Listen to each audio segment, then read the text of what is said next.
The Newsday continues here on One News Now Business. I'm Diego Castro. Here are the biggest stories on the economic and corporate fronts.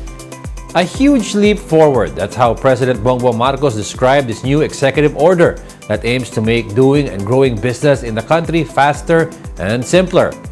EO number 18 creates strategic investment green lanes for foreign companies that want to invest here in the Philippines. The EO also seeks to create a one-stop action center for strategic investments, which is a single point entry for all projects that qualify as strategic investments. Aside from those, the administration will also launch an online platform called e-Invest to allow investors to apply online. The Trade Department said these green lanes will help the country realize the 3.5 trillion pesos in investment pledges from the President's recent foreign trips in countries like Singapore, Indonesia, and the United States. Let us take that load off the investor.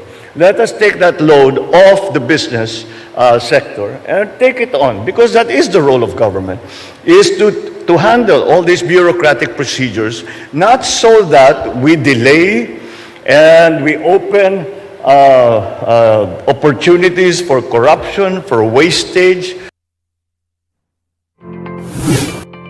President Bongbong Marcos gave strong indications that his administration would pursue more liberal economic reforms. The president believes that the wealth of a nation should be defined by the amount of trade it has pursued.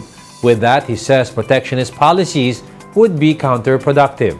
Marcos, who also sits as agriculture chief, initially vowed to protect domestic agriculture against price competition from imports. The president also underscored the need to boost domestic industries amid global uncertainties. This is why we must do this. This is why, if we are to compete on an even basis, which is required because we cannot continue to hide behind protectionist laws and protectionist policies, because no country ever got wealthy by following a protectionist policy. A UN report shows that the Philippines saw the highest number of people facing moderate or food insecurity from 2020 to 2022. According to the report, there were nearly 51 million Filipinos who did not have constant access to adequate food in 2022. This is the highest number seen in the region, accounting for almost half of the total 110.9 million in Southeast Asia. To address this, the UN recommended initiatives such as raising awareness for healthy options and making nutritious food more accessible in general. The report also suggested measures to improve the food supply chain, such as supporting linkages between small farms and SMEs. We'll be back with more stories after the break. Keep it here on One News.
You're still watching One News Now. I'm Diego Castro.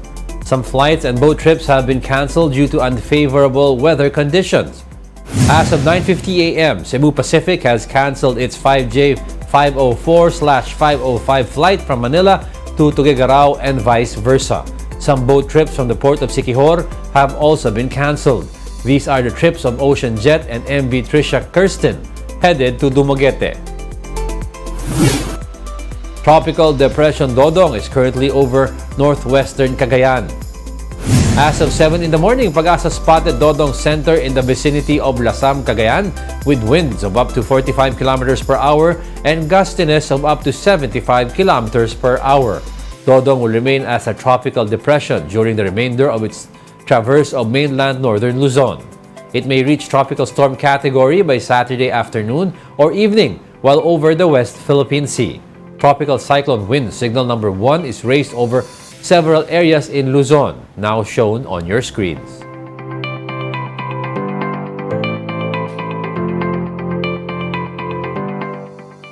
Meanwhile, the enhanced habagat may bring gusty conditions in some places, including Metro Manila, Calabarzon, Mimaropa, Bicol Region, Western Visayas, and other areas in Central Luzon.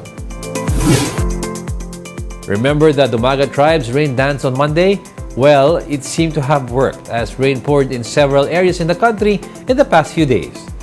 The tribe performed the dance as the water level of Angat Dam continues to dip amid the threat of a water shortage. According to the Metropolitan Waterworks and Sewerage System, the ancestors must have heard the indigenous groups offering. They add that there is no reason to worry about water shortage just yet. Recall that some Maynilad customers have been affected by 9 to 11 hours of water shortage since Wednesday. Angat Dam's water level remained on a downtrend today at 178.02 meters. This is slightly lower than yesterday's 178.03 meters. The MWSS projects the reservoir's lowest water level to be at 174 meters. However, the agency is expecting Angat Dam to reach a 210-meter water level by year-end. And those are the top business stories of the hour. I'm Diego Castro. Join us again at 2 p.m. We are One News. All sides, all the time.